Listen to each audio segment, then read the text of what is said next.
Welcome to the First News Report. We've got quite a bit to cover today. Yes, we do. In the news, we're looking at the Aurora cable crossing near Shetland, the FIR's tax burden, the long road to potential WTO membership, Tórshavn sustainability ranking, a discovery of ringhove eggs, and also bat sightings. Okay, and after the news. We'll touch on some opinion pieces. Topics include Runavík's finances, the Scandinavian mariner tax issue, a call for raising pensions, and a piece titled Quo Vadis, Domine. Right, let's jump into the news.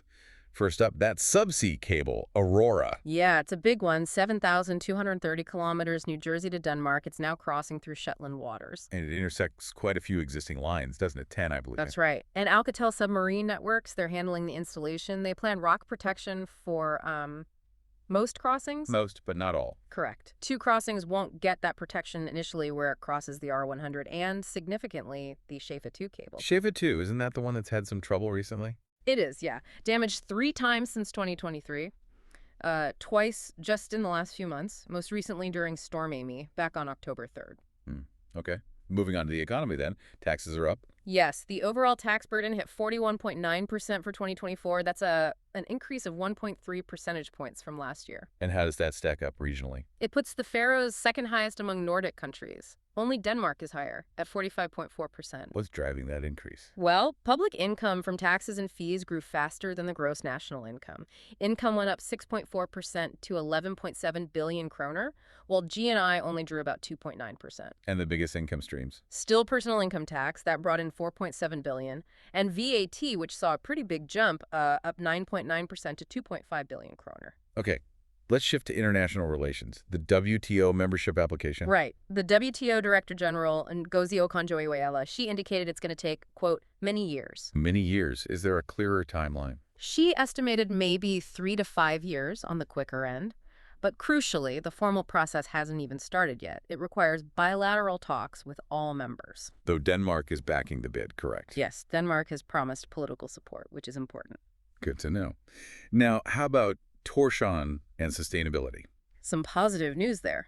Tórshavn improved its spot on the 2025 Global Destination Sustainability Index, moved up from 35th to 30th place. Out of how many places? Over 100 global destinations are ranked on that index. And what are the city's plans going forward? Mayor Elsa Berg mentioned prioritizing sustainable tourism. That includes finalizing a new environmental policy, getting consistent waste sorting going, and focusing on the sewage system. Okay. Let's turn to the sea. Any updates from marine research? Yes. The research vessel Jakub Severi, on its annual deepwater trip in September, found something interesting. Oh, what was that? 2 egg cases, brown, about 6.5 centimeters long. They belong to the ringhove, which is a type of shark. Where were they found? In a trawler net, actually, at about 517 meters depth west of Bankerginum. Interesting. And staying with wildlife, but on land bats. Yeah, reports of bat sightings seem to be widespread across the country right now. Is this unusual? No, an expert confirmed this is the right season. Apparently, they're often seen hunting insects near the older lampposts. The new LED lights aren't as attractive to the insects you see. Makes sense. Any idea which species? The most common one being seen is the Trollaflogmus. Right. Okay, let's move to the opinion pieces now. First, Ivan Jacobsen on Runavík's finances. Yes, this was a critique of the municipality's budget. Jacobsen argues the mayor, Torbjørn Jacobsen, didn't account for falling mackerel quotas. And there's something about the swimming pool project. Exactly. The piece claims the budget was short by at least 35 million kroner for the pool, compared to the actual contract price of 165 million, and that this contributed to a projected 60 million kroner deficit for 2024. Okay. Next opinion piece from Anfinn Breckstein about mariners. Yes, specifically Faroe seamen working in Norway. Breckstein calls the repeal of their tax deductions a scandal, saying it caused a big tax hike for them. What's the claimed consequence? The author claims many of these seamen then left for the Danish DIS scheme instead, meaning, well, 0 tax revenue from them for the Faroes treasury. Understood. Then there's a piece about pensions. This comes from a pensioner interest group.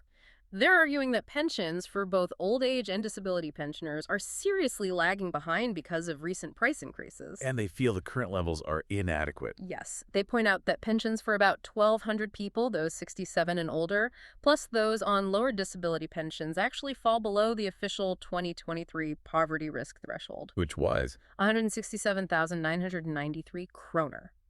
So they're calling for a significant raise and suggesting a supplement system, something like the Danish Eldrecheck. Right.